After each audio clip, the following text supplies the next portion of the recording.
अहिले यो अब इन्डियाबाट उता पारिबाट सामान ल्याउँदा चाहिँ 100 भन्दा बढीको सामान ल्याउँदा चाहिँ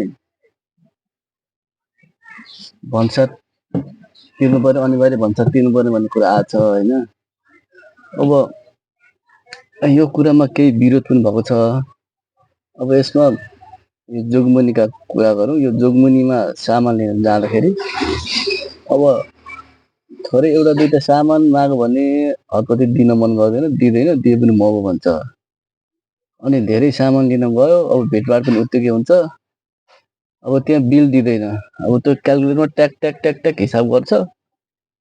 अब उसले कति हिसाब गर्छ, कोही सामान धेरै नै हुन्छ, पछि यता गइसकेपछि धेरै ल्याउने कुरा हुन्छ।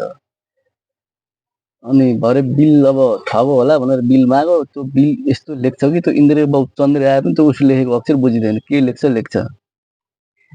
अनि अब त्यहाँ हिसाब गर्छ, पैसा तिरो, घर आयो, त्यहाँ भिड हुन्छ, त्यहाँ हिसाब गर्ने ठाउँ पनि हुँदैन। अब घर आएर यसो हेरो, भरे त नेपालभन्दा महँगो परेको हुन्छ, पुरै मुर्गा हानिसकेको हुन्छ, उसले पुरै ठगिसकेको हुन्छ क्या।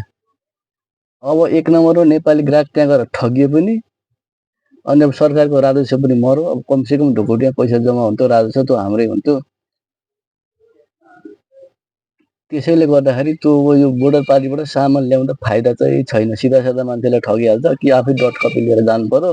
फलानु सामान यति, फलानु सामान यति, फलानु सामान यति पनि आफै हिसाब गरेर ल्याउँदा त फाइदै हुन्छ, सामान सस्तै हुन्छ, यहाँभन्दा धेरै सस्तो छ, नत्र चाहिँ ठगिहाल्छ। अब यता फेरि बोर्डर साइडतिर विरोध पनि भएको छ। हाम्रो रोटीबेटीको सम्बन्ध यस्तो बिगार्न आँटो, गर्न आँटो, उता हामीले जति पनि सामान ल्याउन पाउनुपर्छ भन्ने कुरा पनि आएको छ। अब यो चाहिँ जायज होइन है, यो जायज छैन। रोटीबेटी हामीले मात्र मानेर हुँदैन। उता इन्डियातिर अब यताबाट बिहे गरेर गएका चेलीहरूलाई उता भोटसम्म दिन दिँदैन भन्ने न्युज आएको थियो।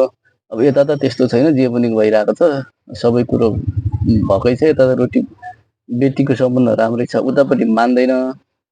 त्यही भएर यो 100 भन्दा माथिको सामानमा अब भन्सार लिने चाहिँ स्वागत गर्नुपर्छ है सबैले, राम्रो है।